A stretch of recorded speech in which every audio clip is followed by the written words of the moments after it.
open arms towards the sun. You feel the warmth of the rays, and then you know you're alive, and you don't have to be afraid of anything, 'cause you know the truth, and the truth is love, yes it is. Wasn't what they said to you. Welcome to the Bassline. Livio Sanchez is one of the undersung heroes of medical freedom. He is the anchor holding down the fort every Thursday at 7 p.m. Eastern Time for the weekly program presented by the Vaccine Safety Research Foundation. I am elated to welcome back to the Bassline the extremely dedicated Livio Sanchez. How are you, Livio? How's the weather where you are? I'm doing well, Jeremiah. It's cold. It's been really cold for a long while now. Yeah, we'll have some spring pretty soon. Maybe not tomorrow, but pretty soon. So I want to make a few announcements here, and then we're going to dive into this lively conversation.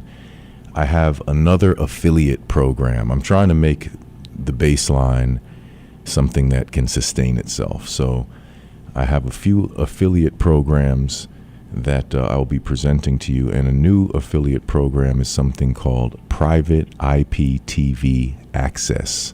If you guys are still paying a cable bill, you should really consider this option, which is IPTV. It's been an incredible resource, I guess you could say. I'm a sports fan, for one thing, so you can watch every sporting event in the world using this app, and you have a code that you can use, which is Hosea, capital J, capital H, OSEA. And the way you sign up for this is very easy. You go to privateiptvaccess.com. That's privateiptvaccess.com. If you're not a sports fan like I am, but you're a movie buff, you have all the movie channels. If you're an avid news consumer, there's every news channel in the world. It's just an incredible resource. It's basically 50,000 channels for $10 a month. So again, that's privateiptvaccess.com, code capital J, capital H, OSEA. Also, as I mentioned last week, I am an affiliate for frontierfarm.com. Frontier Farm, that's spelled FRONTIERPHARM.com. And Frontier Farm is a leading provider of chlorine dioxide products, and a lot of people are swearing by these products. They have mouthwash, they have toothpaste, they have skincare products, they have things to cure your ear aches, things to clean your nasal passage.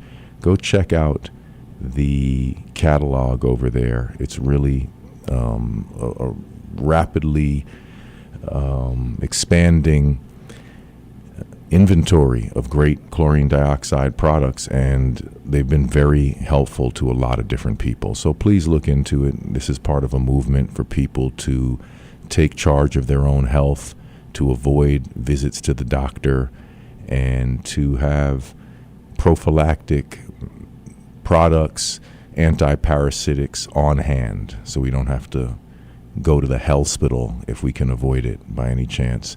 And for that, you would enter the Bassline, capital THE, capital BASSLINE, and you get a discount off of whatever you purchase from the catalog. So please look into frontierfarm.com. Also, go to my website, please, jeremiahhosea.com. Go purchase the theme song of this show, Love's the Highest Truth, for $1. And there's a bunch of other original music there. Like, please check out the first album I ever produced called No One's Slave. If you listen to that album, you'll get a good sense of where I'm coming from. And also, remotelearningchess.com. That's my company. I'm a chess teacher. As soon as I get off the air here, I'm running to Jersey City to teach chess. And I've been teaching chess for over 20 years. So if you don't know how to play chess, please contact me. I will teach you from scratch. If you play but haven't played in a while, or haven't checked out any theory to improve your game, please reach out to me. I am a passionate chess teacher. I will show you historical games. I will show you contemporary games, and we will have a lot of fun studying the game of kings and the king of games. And of course, check me out on Substack, jeremiahhosea.substack.com. Please check out my latest article. It's called The Macroscopic Lens. And there's a bunch of articles on my Substack page that I really feel are being underutilized, because what happens is I come out with an article and then it will get X number of likes. I think my most popular article actually got 500 likes. I don't know who shared it, that this one particular article called The Old Black Sayings got a lot of attention. And my most recent article, it's just sitting on 44 likes. And it varies. Some articles at 100 likes, 98 likes, whatever. But the point is, everything I've written is relevant to this day. So please make it an ongoing resource. Scroll back through the inventory of articles I've written and forward them to people who might relate to one topic or another. And please keep those articles in circulation. Like, for example, not too long ago, I wrote an article called James Roguski is Right. It's time to repeal the PrEP Act. And that, I think, is sitting on 55 likes, but that should be in regular circulation because we still haven't gotten the PrEP Act repealed, and we still don't have enough people who are aware of the PrEP Act and how instrumental that has been in the harm that has been inflicted upon us. So check out my Substack, and those are the various ways that you can support this program. And we need support by all means. As you know, I'm an independent journalist, married father of 2 young children, and we got to keep the wagon wheel rolling. So with all that being said, we're going to jump into this interview with our outstanding guest, Livio Sanchez. Thank you so much for taking the time to join me here. And I would love to start, Livio, since it's fresh on your mind, I'd like to talk about your interview last night on the VSRF Weekly Report. And what can you tell us about what you've learned? Of course, you guys covered a lot, as you always do every Thursday. It's very thorough, all of your discussions. But if you could give us a synopsis, what are some of the problems we face in terms of the blood supply in the post-COVID vaccine period that we live in here? Yeah, can you hear me? Yes, sir, perfectly. Yeah, just making sure I got headphones on now. I learned a lot from Clint Nollers last night. He is the vice president of Safe Blood, and he dropped a lot of knowledge. Among the things he said was 70% of the blood supply on the shelf is from mRNA vaccinated donors. And unvaccinated people who are receiving blood transfusions or donated blood are now having adverse reactions post-transfusion. Those are some significant things right off the bat. Like you spend all this time trying not to get jabbed, and then you go into the, as you called it, hospital for any health reason that involves blood, and now you've been infected by this mRNA. And we know this is happening, that the spike protein remains in the blood based on research done from Kevin McKernan and Jessica Rose and others. So this is a problem. We also learned that autologous donations, meaning donating your own blood for your own purposes if you're going in for a surgery, are now actively being restricted by hospitals and blood banks.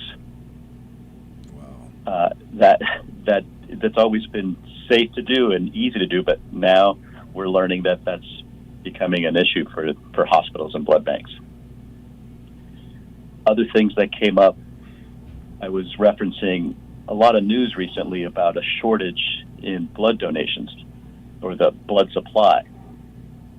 And Clinton dropped another piece of information where he shared that the United States has a huge blood product exports. In fact, $24 billion worth of blood product exports. And so it sounds like what they're propagating this shortage because their supply chain profits are being affected. And when we export our blood supply, it's for treatments like Botox or other cosmetic reasons as well. But there's obviously a financial incentive to keep people donating. Not that you shouldn't, and it's important.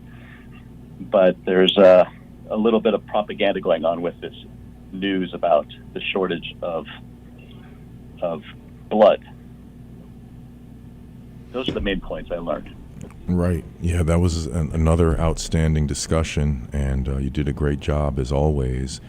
And, there's so many aspects to this whole issue of the COVID injections, and that's another huge one. So, it's something that we have to keep track of. And it's really disturbing how they've gone out of their way to make it such a difficulty to receive unvaccinated blood. It seems malicious, I would say. I can't imagine a medical justification for some of these actions that were discussed last night. And I would like to talk about the VSRF a little bit. I just have to say, I admire Steve Kirsch very much. I admire you and the whole team. And you guys have done such great and consistent work educating the public. You've had so many great guests. And I commend you for that. And I have fantasies about what the VSRF could be. I think of big things that should happen, things like there needs to be a big microscopy conference. We need to look at the content of these vials. And by these vials, I mean not just the Pfizer shot, or not just the Moderna shot, not just the J&J, the 3 that were available in our country, but I recently discovered, wow, there are 40 different versions of the COVID injections that have been issued around the world. And I think it would be incredible if some skilled people with experience in microscopy, could look at all those different types of injections and what they find. And then, of course, there also needs to be an inquiry into the difference between vaccinated and unvaccinated blood. That's just, for example, one idea. But what is the vision of the VSRF? Is it looking to expand as an organization in terms of its efforts? How would you describe the VSRF mission and where it stands today? Well, the VSRF mission has always been to advance vaccine safety through scientific research, public education and advocacy, supporting litigation, and to support the vaccine injured. The VSRF remains an effective watchdog group, creating awareness around the dangers of big pharma and big government in order to hold leaders accountable for the destruction of COVID-era policies and ensure that they never happen again. We also help fund and amplify courageous films through helping them break through censorship walls. So it's pretty broad. We've had big events like Defeat the Mandates and the COVID litigation conferences. And as we look ahead into the future, we're planning to host another health freedom conference or litigation conference. We're going to drop COVID from that because the pharmaceutical industrial complex expands beyond the vaccines. And we're talking about SSRIs as well. So we're going to open that up, and we're in the midst of trying to plan a litigation conference for that. You did mention a research project about unvaccinated and vaccinated data, and that's something that we're also investigating, trying to get off the ground. I love your idea, though, about a microscopy microscopy. I struggled with that word for a few months, and I finally got it under my belt. Yeah, Microscopy. But that would be a great research project to test all these different vaccines, all these different products. I wasn't aware that there were 40 different ones. That's an astounding number that is not really made public. Yeah, it's quite fascinating. I mean, please check out my latest Substack where I go into that a little bit. But it seems that the Sputnik vaccine in Russia, for example, is quite harmful. I'm not sure if we have any data from Cuba, but it's fascinating that Cuba has 4 different versions of the COVID shots. So even here in the United States, we have 3, and Cuba has 4. I wonder what they're observing in terms of side effects, excess mortality, that kind of thing. But quite remarkable that this mysterious disease appears and all of these corporations magically come up with a cure, quote unquote, within a matter of months, all at the same time. I mean, who's ever heard of such a thing in the realm of science? Yeah, that's what gave me pause initially. How can this product be developed so fast and not tested on humans, yet be mandated on everyone? Yeah, and even the notion of an EUA, emergency use authorization, that in and of itself makes the claim safe and effective a lie. I call it a double lie. But you can't declare something as safe when it hasn't gone through proper safety screening. That was a wish, perhaps, that it was safe, or it was wishful thinking, but you can't confirm that in a reduced period of time. You certainly don't have any long-term safety data pertaining to that. Now, I want to get into the talk of the town, this big issue of the Jeffrey Epstein files, the massive dump that is the Jeffrey Epstein files. And last I heard, there are 3.5 million pages of documents, and that's probably going to even increase in number. And there's so many things I would like to say about it. I won't go into an extensive discussion of my own point of view because I want to hear yours. But a few things that stick out to me are, one, I'm sort of puzzled by the timing of this, because I first heard of Jeffrey Epstein about 20 years ago.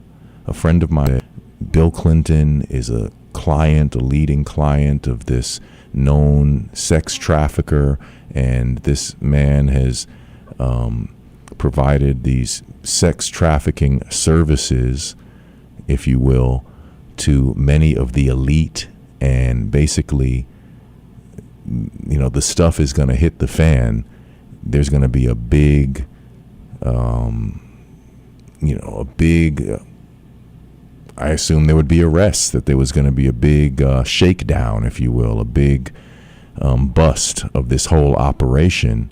And that was 20 years ago. And then, of course, we had Trump's first term, where I think he tantalized his audience by saying he was going to open up the files, and that never happened. And then Biden was president for 4 years, and it just wasn't even mentioned, as far as I remember. Then all of a sudden, when Trump got his second term, which obviously wasn't guaranteed, then all of a sudden there was this big to-do about the Epstein files as though it was new information. So I'm just wondering what exactly occurred in terms of the timing of that. But then also, it's very disturbing to hear some of the things that have come out in these files, and I don't know to what extent some of these really incredible claims have been verified. But it seems that what was going on was more than just this prostituting of underage girls, which is obviously just completely despicable and horrendous in and of itself. But it seems that this ties into organ harvesting, ritualistic torture type of scenarios, some of the weirder and crazier stuff that I've heard over the years. I thought, wow, is that really true? I mean, it sounds a little far-fetched. But it seems that in these files there are actions described that are unfathomable to an ordinary person. And then also, my third kind of big issue about all of this is, how does a law enforcement agency have these files and no one's in handcuffs? Like, you're just going to kind of look at the files and say, oh yeah, this terrible stuff happened, but we're just going to keep sorting through the files? I don't get it. How is there such a double standard for the elite that you could commit heinous actions and not get arrested? But what are your thoughts, Livio? Well, there's a lot to unpack there. And I found out not 20 years ago, it was probably about 10 or 12 years ago, when the Miami Herald started reporting on Jeffrey Epstein and his, criminal ventures, and obviously the underage girls that were involved. And he was a registered sex offender. And I found it interesting that it just didn't get discussed in the legacy media.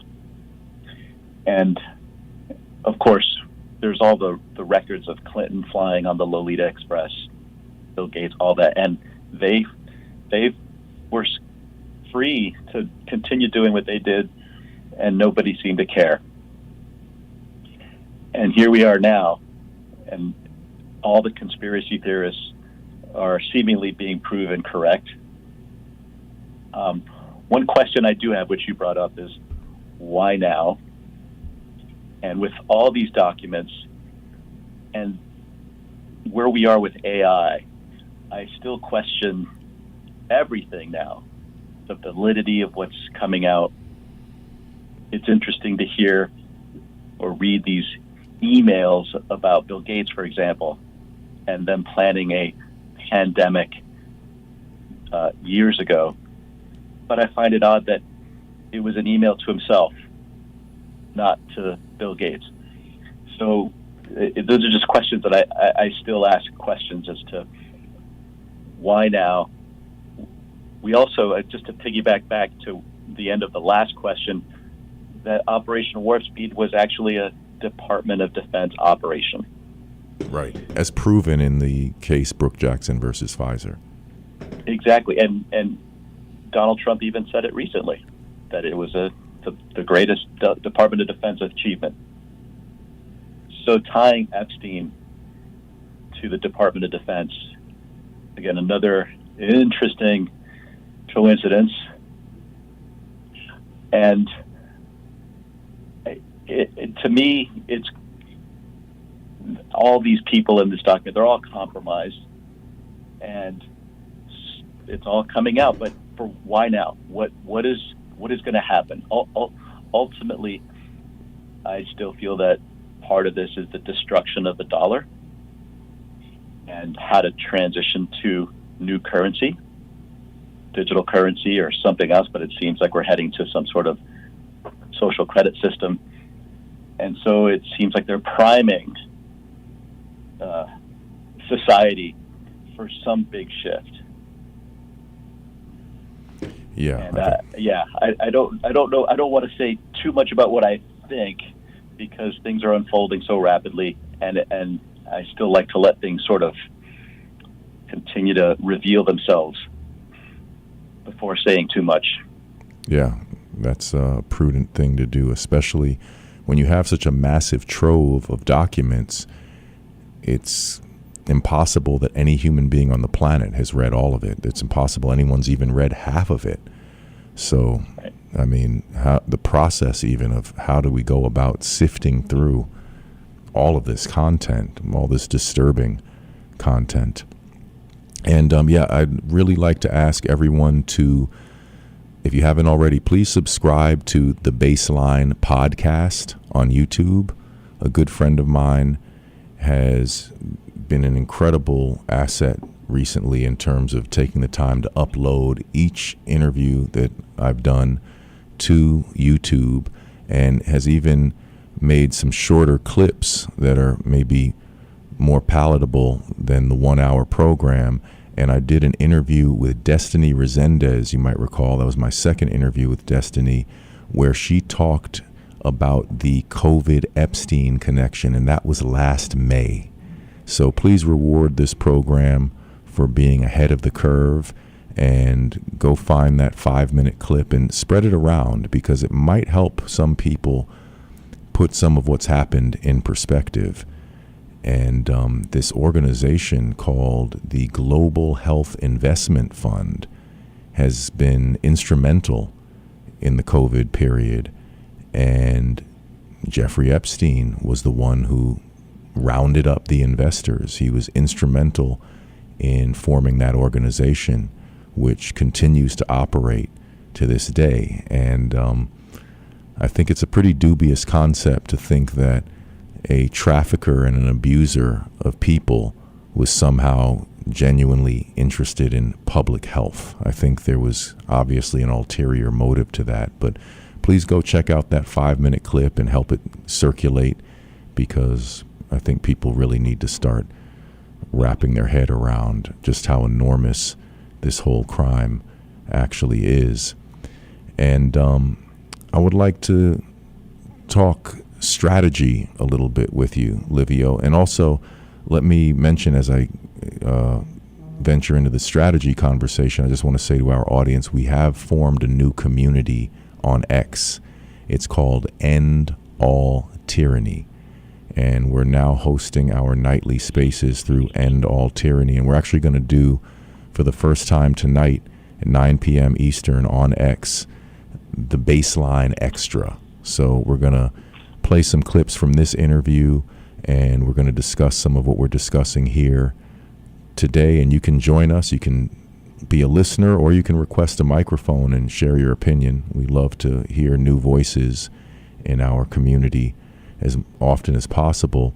And just look me up at Earth Driver on X. Go to the X platform at Earth Driver, and if you see my profile picture, when I open up the space, I'll be surrounded by a purple circle with a microphone, and that means we're live. Just click on that and you can enter the space, and please help us grow that community. We're a nascent community. We have 155 members last time I checked. We want to get up to 1,000, 10,000, and at some point we want to reach 1 million members, because these issues are so pervasive that I don't think it's actually unrealistic that 1 million people could join a community to address these issues, considering there are billions of people on the planet. So please join us tonight for the Bassline Extra out of the End All Tyranny community. But in terms of strategies, you've been at this for a few years now, Livio. You're very dedicated, as I mentioned in the introduction. We seem to be sort of stuck in this weird predicament where you have people like you and I who are very dedicated to this discussion, and we understand the magnitude of these issues, and we continue to research, we continue to learn more. But then it seems that a lot of the people who are not aware of some of what has happened are really stuck on square one. They've decided pretty early on they don't want any new information. They don't want to talk about vaccines, quote unquote. And you'll often come across this sort of stonewall effect of, I don't want to hear a word you have to say. So what do you think in terms of what we need to do to start making some inroads? How do we take all this important information and get it out to more people and, hopefully make a difference through the public being educated about some of these matters that have gone completely uncovered by the corporate media? Yeah, my experience is the same with many former friends who, even during the lockdowns as far back as 2022 and 2023, they didn't want to talk about what was going on. They just wanted to move on. And the media doesn't help because they steer their opinions. But as far as what we can do, we had Dr. Larry Palevsky on a couple weeks ago on BSRF Live, and he had what I thought a brilliant idea, which I've been trying to bring both sides together, the pro-vax and the anti-vax together. But the pro-vax side won't talk to anyone that they consider or deem an anti-vaxxer. They just use ad hominem attacks, character assassinations. But Dr. Pileski had a great idea, which is to try to bring them together in a room, in a meeting, in a conference, but no recording devices.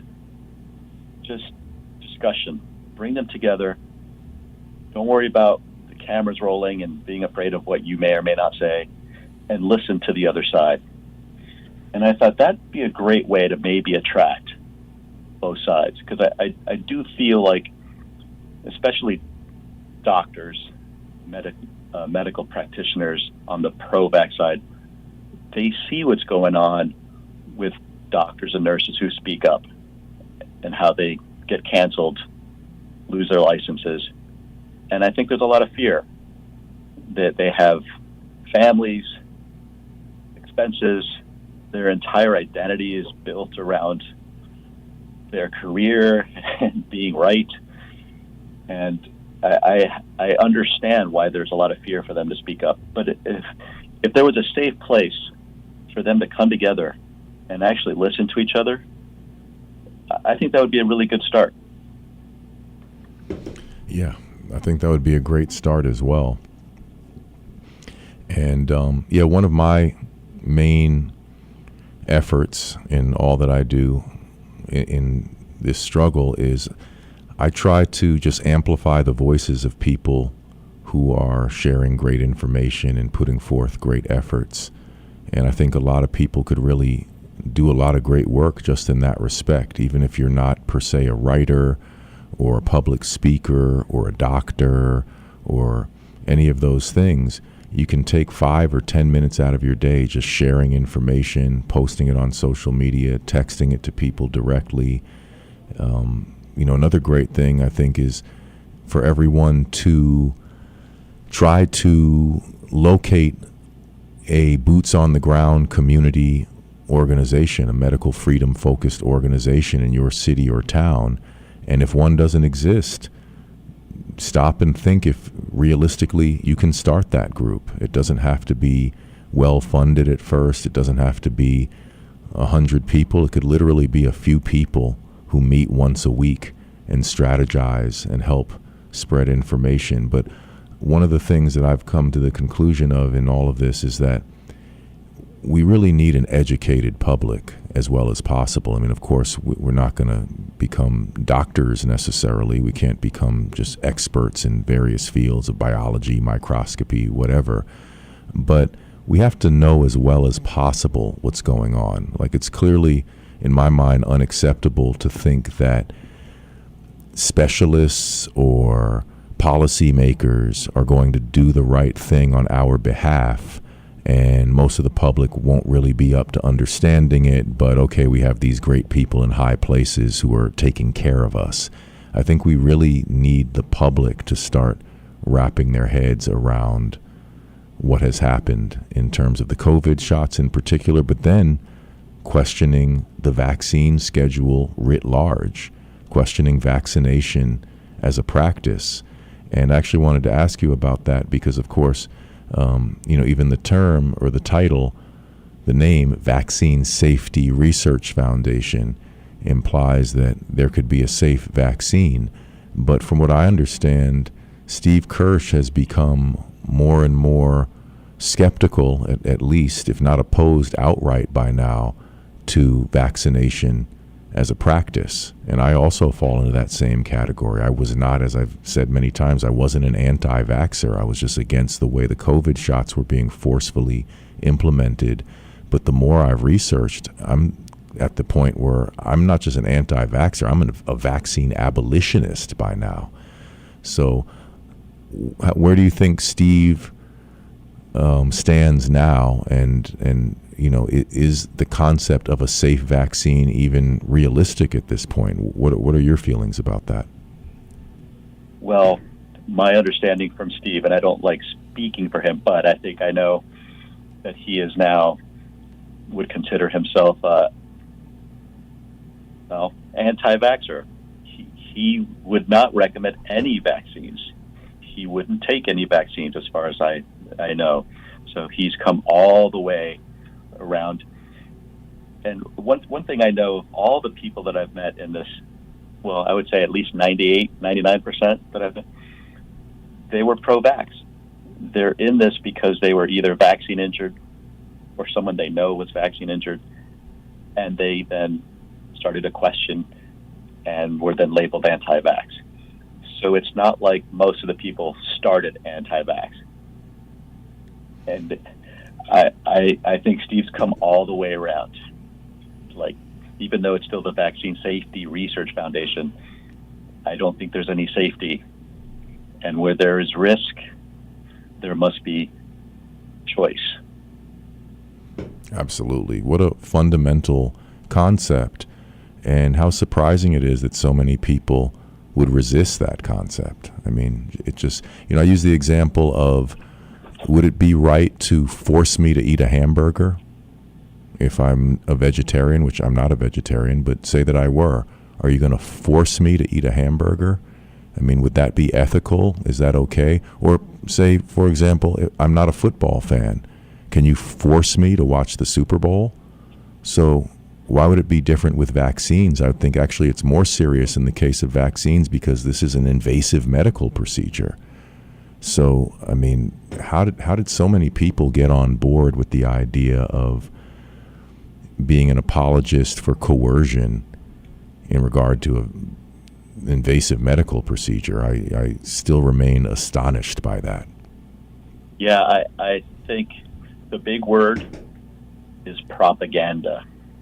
And both through movies, so people were conditioned through watching films like Contagion or reading books, TV shows. The Planet of the Apes series started with a virus. So it enters the subconscious because there's this unseen enemy, this evil force that could kill you that's I don't get to see. So there's this inherent fear that's been instilled in the public through propaganda. And then when COVID hit and you saw all these images and all these stories and these tickers and these counter, which was propaganda, people's minds were hypnotized, or as Matthias Desna called it, menticided. And so they fell prey. And me being a filmmaker and worked in the propaganda industry for most of my career, I have empathy for people consuming all this propaganda and why they made their decisions. And they were told, you won't be able to work. You won't be able to go to football games. You won't be able to go to concerts. You can't go to restaurants. They just felt, well, the vaccines were always safe, or I was told. And so they just went along. Yeah, I think you make some great points there. And that's another logical fallacy that I think we're facing in terms of, one of the excuses that you hear is, well, we've always had mandates. Well, that doesn't mean that they were right at any point. It's quite possible right. We have been doing something that's wrong, and we should examine that. We shouldn't continue to do something that's wrong on the basis of that's how we've always done it, because then we're stuck doing something wrong because of our inability to examine our own actions. We'd love to take some calls, by the way. This is a community radio station. We love the astute PRN audience to weigh in. So the number here, of course, is 888-874-4888. And we actually have a caller on the line right now. We have Gina from the Bronx. How are you, Gina? Hello, it's actually Tina, but anyway, I'd just like to make a comment. Thanks for taking my call. Thank you, Tina. Okay, my comment is this. The Bible says to not succumb to evil, but overcome evil with good. We're living in evil times, and we can't beat them at their own game. This is what they do. But what we can do is the opposite of that. We can hold prayer circles. We can hold joy circles. We can hold dance circles. We can hold poetry circles. And that in itself will diminish the power of evil. And we need to be more into our game and less into theirs, because they're going to do theirs. They have nothing else to do. But ours has the power to change and lift hearts and encourage people who have been affected. Let's sing through it. Let's pray through it. Let's rise through it and not succumb to their evil. Evil is only temporary. It diminishes itself. In fact, you don't really have to fight evil. It's just the commentary, I think it was on Gary earlier, said all these different empires that came and went, but it was of their own volition. It was like no one destroyed them. They were busy destroying themselves. So let's just rise through it, and we'll look for evil, and we won't be able to find it because it'll be gone. Yeah, thank you so much, Tina. I think you make a great point.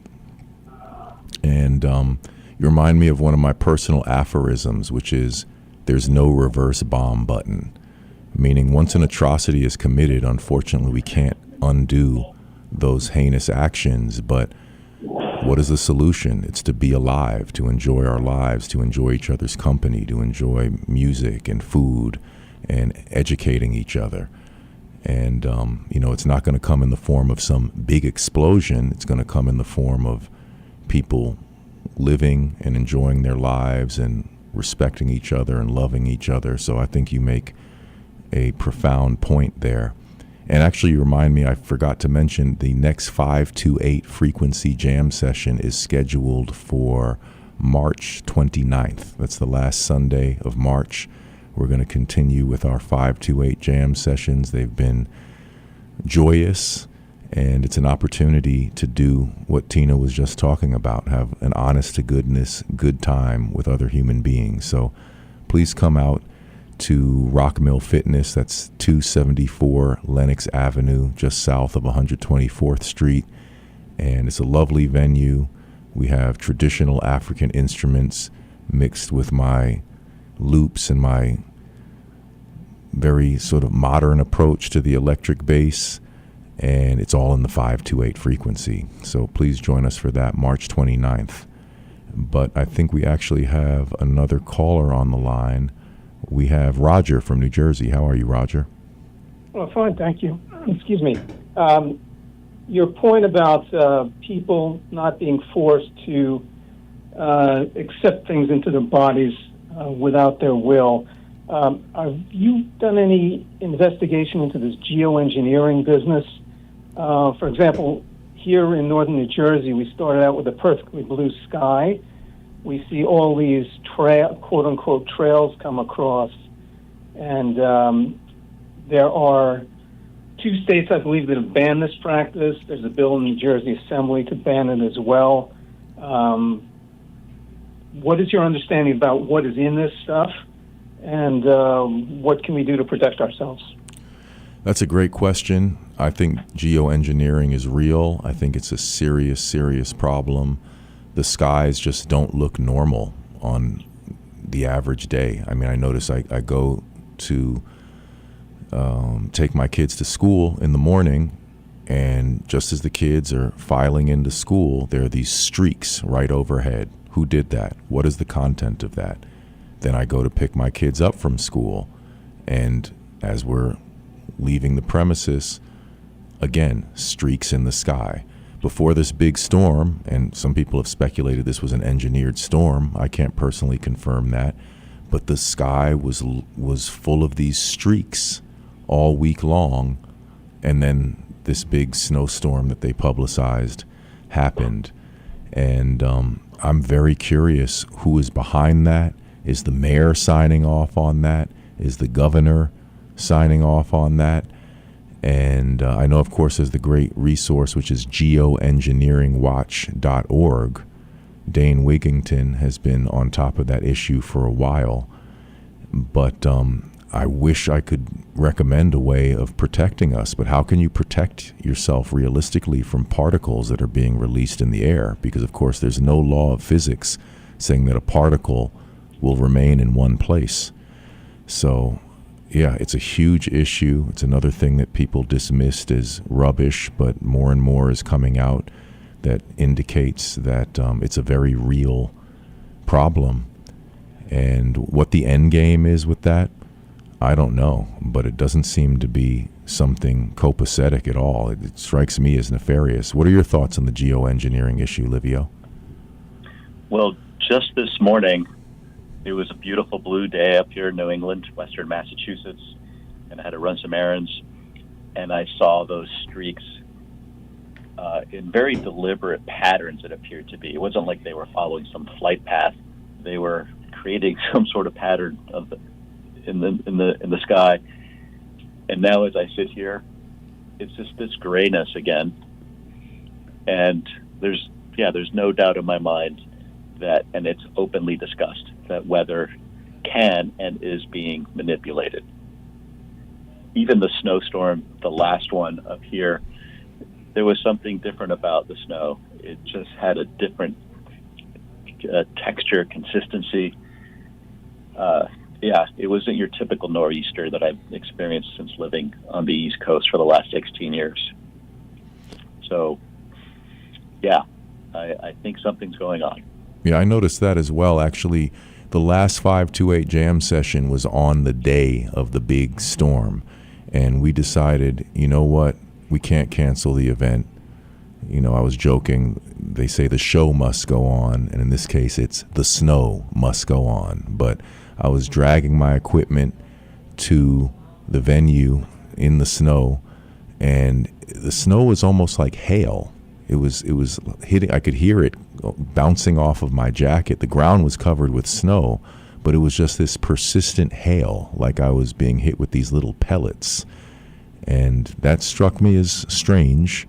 You know, maybe I'm paranoid at this point, but that certainly didn't seem natural at the time. And actually last night, they have these, I guess, Google stock photos of, you know, pretty scenes. It's like a screensaver. If you stop watching your television, they'll have some of these photos scrolling by, or they'll have a photo for a moment and then another one will come up. And it's an incredible array of photography that is in that Google archive. But I saw something that caught my attention, which is there was a beautiful scene of like maybe some hills and like a river or something and these beautiful clouds, and then a streak across the clouds. And I just found that odd. If you're showing this pristine image of the sky, are you trying to tell me that strange straight line across the sky is an expression of nature? So I'm like, you know, what's going on here that made it into the stock photos? But I'd love to ask you, because we're running out of time here, Livio, where do you place yourself on the optimism scale at this point? I think I'm very optimistic by nature. Maybe you could say optimistic to a fault in some cases. But, you know, it's a tough struggle, especially when you see how unreceptive so many otherwise intelligent people are to these critical issues of the vaccines and medical tyranny and so forth. So, you know, realistically, I guess it kind of depends on what side of the bed I wake up on, how optimistic I am on a day-to-day basis. But I think I operate from a fundamental template of optimism. Where do you rank yourself on the optimism scale at this point? I'm definitely slightly higher on the optimism side. I believe in cycles, and there's a clearing happening. There's all this, as the first caller talked about, the evil that's out there, and I do believe that we will overcome that, as grim as things might seem right now. And we are in the middle of winter. Spring will come. I do think that progress is being made. I know for a lot of people it's not happening fast enough, especially in regards to pulling the vaccines off the market. But you have to deal with politics, and it moves slowly. And I believe with all the progress being made, for example, in the food pyramid, I have friends who will tell me, I can get down with that. I can get down with eating healthier. and living a healthier lifestyle. They're still stuck on the religion of the vaccines, but at least they're paying attention to that. There's these bills being introduced in states like Tennessee just recently that followed Arizona and Minnesota, declaring and banning mRNA, weapons of mass destruction. And so maybe those bills will pass. You've got Leslie Manookian, who's formed this Health Freedom Defense Fund with all these organizations and helping states ban mandates. So I am optimistic that there's a lot of good things coming, but we're going to have to go through the end of the old systems. And that could be unruly, as we can see. But I do have optimism that things will be better soon. That's great. And actually, even going back to what Tina said earlier, I had a great conversation with my friend and previous guest of this program, Steve Bennett. And I found myself amazed at how optimistic I was after talking to Steve. And, he was talking about really investing ourselves in some of these better modes of doing things, connecting with the doctors who are working to build better alternative systems, maybe getting involved with family farms or local farms and other initiatives of all different kinds that would create a situation where, again, as opposed to being in opposition to something, we can just do something that's genuinely good in and of itself that would therefore attract more people because they see that things are just working well. Yeah, you have to lead by example. And knowing where your food comes from is critical, and by you doing it in your community, other people will notice and pay attention. So yeah, leading by example, laying a foundation of legacy for generations to come, because this isn't just for us, this is for this is for my kids and their kids. Exactly. Yeah. So we only have a couple minutes left here, but I wanted to ask you a little bit about someone who's new in my mind. I hadn't seen him until recently, and now that I've seen him, I'm just amazed every day by his output, and that's Nicholas Hulsher. I saw him on the VSRF recently, and he was just outstanding. And he's now presenting not just the one Henry Ford study, but apparently now there are 12 studies showing vaxxed versus unvaxxed.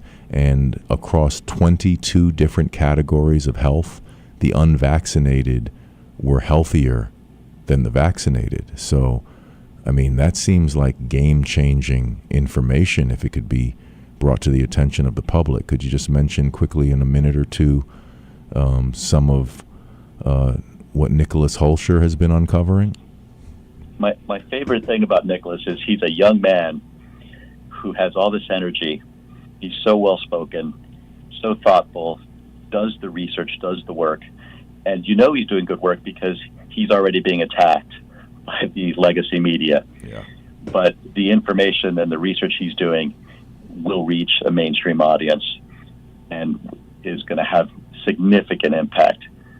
But I got to meet him in person at the CHD conference, and just what an outstanding young man.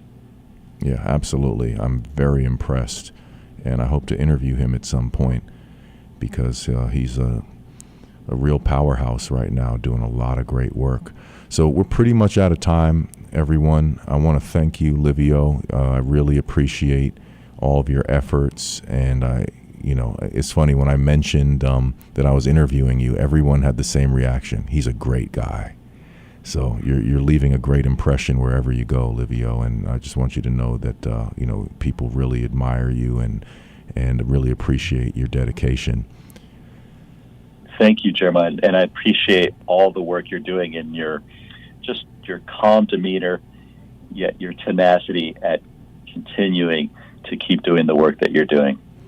Thank you so much. And folks, please join us tonight, the Bassline Extra. Join our End All Tyranny community on X, and have a great weekend, everyone. Have a great evening tonight, and stay in the fight. I will see you next week, and take care, everyone. Peace and love.